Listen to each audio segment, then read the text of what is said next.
Hi, I'm Deborah Dahab, your expat coach and intercultural psychologist. Today, I'm going to talk about how to decide and give you tips on how to decide what to bring with you to your new location and what to leave behind. If you like this video, please give it a thumbs up and subscribe to the channel. So these 3 tips seem easy and they are simple, but not necessarily easy. But it's really important to keep this in mind because moving to another country can be a very daunting task. You are filled with emotions of letting go, emotions of what's to come, and the material things, your possessions, reflect that emotion. Keep that in mind, okay? It's not just stuff. It will represent, it will symbolize this moment for you. So the harder it is to let go of things, keep that in mind because there might be something inside that is not quite clicking for the move. But let's get to the tips. So the first tip is that when you are looking at things that you are contemplating taking with you or leaving behind, they can fall into 2 categories: emotional and practical. So the practical stuff is, for example, clothes. And I like to give this example a lot, which I'm going to give right now because it makes things very clear. So if you live in a place that is super cold and you're used to skiing, and you're going to move to a place where snow is nowhere to be seen, think about if it makes sense to take ski gear and, heavy winter clothes. If the answer is no, then you have another part. What do you do with it, right? Do you sell it? Do you donate it? Do you storage it? What do you do? That's a whole other issue, which we'll get to as well. So the practical stuff is, it might be kitchen appliances that you cannot find easily in the new country. It can be some books that you need.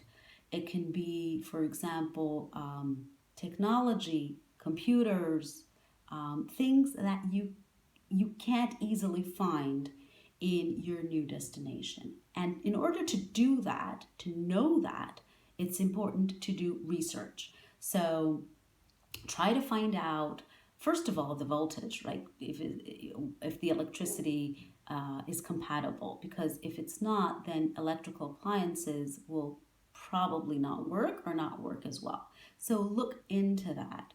How does that work? So that's the practical stuff. Then there's the emotional stuff, which is sometimes the majority of the problems, right? So that can go through certain clothes to books, artwork,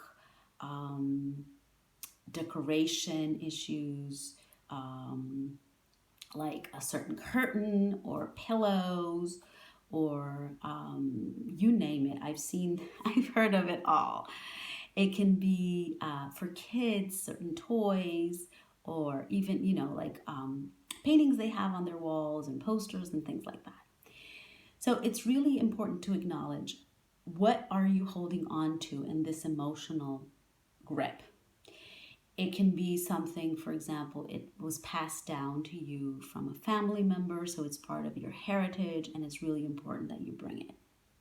Or it can be something you're clinging on to and you don't even know why. So it's really important to think about this, because this last tip, so we're talking about the practical stuff, the emotional stuff, so it's making, knowing the difference between the two, and then being mindful of the fact that the more you hold on to, the less space there is for new things. Looking at it the other way is, the more you open up and the more space you have mentally and physically, the more you can receive of new and good things. Now, you can take that in a literal sense of stuff and things, and you can take that in the sense also of emotions and mindset. So it works both ways, and these things are intertwined, they are interrelated. So the tip here is to first think about things. Is it a practical issue? Is it an emotional issue? And once you have that sorted out, and look at the emotional issues and think, realize, and come to grips to the fact that, is it clinging to something, or is it really important for you to have that? Because you can have both, right? I mean, some people have things that were passed on by family members and they mean a lot. And it's important to have these objects when you're in your new house. It's really important to have them. But it's important to have the meaningful ones and not necessarily every piece of artwork or decoration or pillows or you name it, that some friend gave you once, or you got for your birthday, or something that is, laying there in a corner and you haven't looked at it and it's full of dust. But suddenly, when you're moving, it starts to create a whole new level of emotional turmoil. Think about that, and think about how that's related to your decision to moving, how that's related to your openness to new things. I hope this video was helpful. I hope you enjoyed it. I would love to hear your experiences on what to pack, what to take with you, and what to bring back. And when you decide to dispose of something, think about the options. You can donate things that are in good condition. You can sell them. And if you decide to storage, think 3 times before you do that, because that means extra expenses. You're going to pay for that storage. And really ask yourself, how feasible is it that you're going to actually use that again? And give it a score from 1 to 10, like how likely is it? 1 being not likely at all and 10 being super likely. And if you're in the 7 to 10 realm, well then maybe storage is an option. But if it's lower than 7, really think about the cost benefit of expenses versus dealing with and using that specific object again in the future. I hope this video helped you, as I mentioned, and I would love to hear your comments.